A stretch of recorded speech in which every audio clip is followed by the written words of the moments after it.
I'm a 19-year-old F with 6 older siblings. My parents spent most of my childhood spending money they didn't have on my siblings, so by the time I hit my teenage years, I realized I was probably going to have to fend for myself financially when I turn 18. I started babysitting and doing odd jobs around my neighborhood when I was 14, and eventually got part-time jobs during the school year. By the time I was 16, I was working 3 jobs in the summer and 2 in addition to school. When my parents told me they couldn't pay for college, I'd already earned enough, along with scholarships, to be able to put myself through college and have plenty left over. I've continued to work during the school year, and have been able to make money during quarantine by tutoring online. The issue began a few months ago, when my eldest sister got married. My parents spent 30 grand on her wedding, taking out a second mortgage to do so. To make matters worse, my dad was furloughed 6 days after the wedding. They'd effectively dug themselves into a hole they couldn't get out of. 2 weeks ago, my mom texted me for the first time since the wedding. She didn't say hi, ask how I was, or make any small talk. She just said, "Your dad and I need a favor. When can we call you?" I'd expected this. None of my elder siblings are doing well financially, and they've exhausted all other loan options, both from family and the bank. I figured they would text me, ask me to loan them a few thousand, and promise to pay it back when they could figure things out. I was absolutely willing to pitch in a few thousand, and had even considered giving them some of my tutoring jobs so they could make some extra cash. I was not, however, expecting them to demand I give them all the money, close to $40,000. I'd made from the ages of 14 to 18.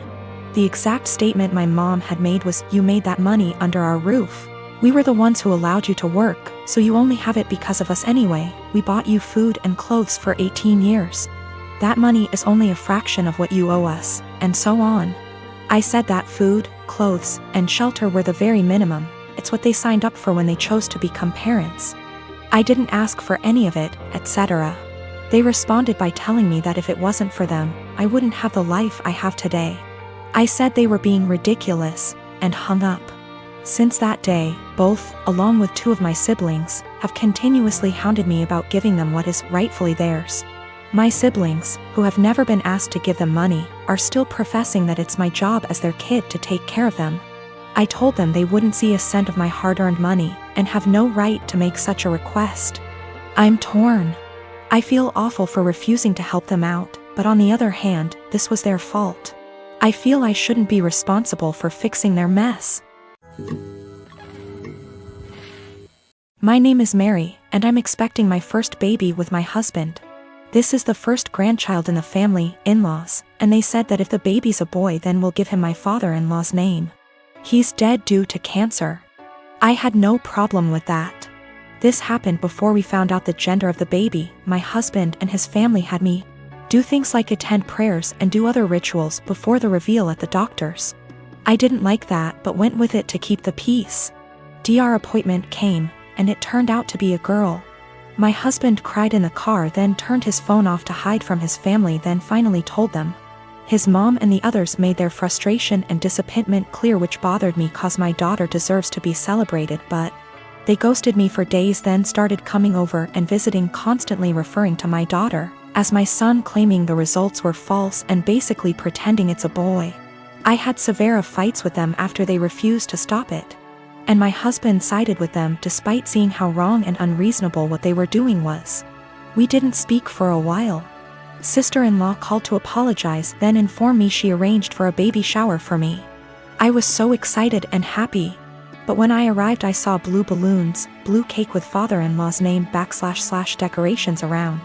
I was so confused I had to sit down. Sister-in-law explained they were still hoping the gender results are false and it's a boy. I looked at my husband and he agreed with her. I lost my temper and yelled at them all, calling them delusionals and telling them to stop treating my daughter like she's unwanted and act like she doesn't exist by throwing a party for their imaginary grandson. Mother-in-law broke down crying. I took my bag and walked out immediately. They started yelling and my husband followed me outside and started arguing about how I insulted his family and his dad's memory by acting like that. I told him to wake up and see the insanity in his family's behavior. He said they needed time to process the fact that it's a girl not a boy as they expected and insisted I play along and they'll soon get over it. I said absolutely not and demanded he take me home. He said no, so I called an Uber and left.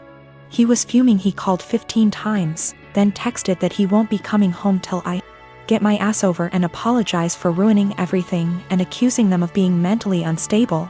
I haven't responded yet. He's constantly pressuring me to get right with his family before we even talk about anything else.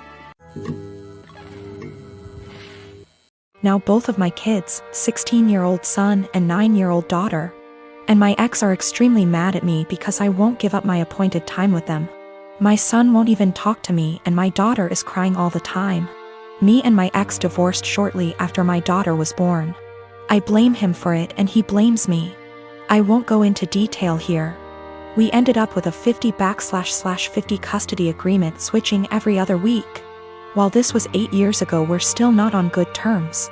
We rarely ever talk to each other outside of the kids, and I'm perfectly fine with that. One thing we have agreed on since the beginning though is that we don't plan things on days that aren't ours.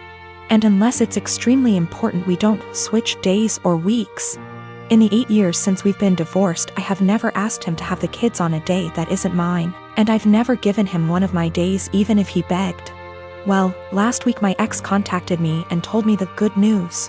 His parents are hosting a week-long family reunion in the summer at Disneyland and he wants to take the kids.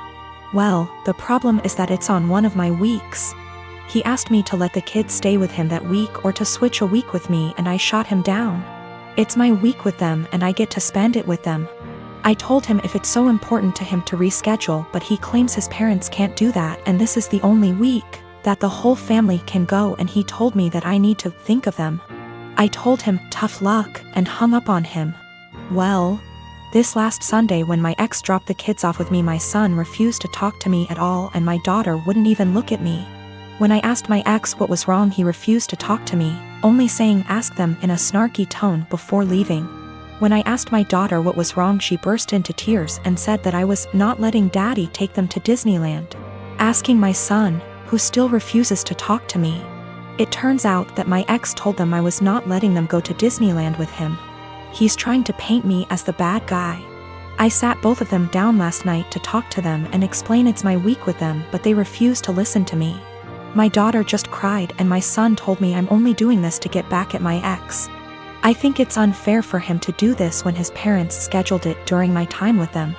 I demanded an apology from my ex and him to set things straight, but he refuses, and his last text to me being, "Can't tell them the truth cause they already know it." I'm so pissed right now. My daughter is 14. The divorce between me and her mom is still an open wound, but we try our best to make everything feel as normal as possible with the split. I remarried to my wife Isla. My daughter isn't mean, but she does not view her as a mom, which I am is okay. As long as she's respectful, which she is, they do plenty together, they go out, took an interest in cooking together, watching shows together, etc. I've told Isla to be patient with my daughter. If something is wrong, I'd expect her to come to me and I will talk with my daughter and make sure we resolve the issue. But as far as the harsh parts of parenting, that's up to me. So the other day, my daughter came to me saying she wanted to go to her mother's. I asked why she did because she looked upset. She said to ask my wife. I called her mom and she said she'd pick her up but hasn't heard any issues from my daughter. My daughter's birthday is coming up. We are doing a quince for her. She's very excited. So Isla went to my daughter, saying that she wanted to have a quince just with us, meaning without her mother or her family. When my daughter said she wanted her mom there, especially because of how big of a deal this is. And Isla was pretty much trying to force the issue and telling her that she can do one here and just as big. My daughter asked why she's trying to leave her mom out of such an important event. And Isla got mad at her for that and accused her of being bratty, and if she wants her mom so bad she should go there. I was so confused. What argument even is that? First of all, there's a reason she went behind my back and told my daughter. Second of all, she's not my kid's mother. And the more she tried to replace her, the more my daughter will resent her. Third of all, she's never welcome to insult my daughter because of her issues, and I don't know where and why she thought this would fly. I told her this, and her argument was that she wanted to be noticed by my daughter and why I care so little about her feelings. I told her my daughter notices her, they go out in girls' days weekly, they go out, watch movies together, etc. My daughter has been plenty inviting to her. Frankly, I'm surprised at how well she's opened up to her, but now she will have to earn her trust back.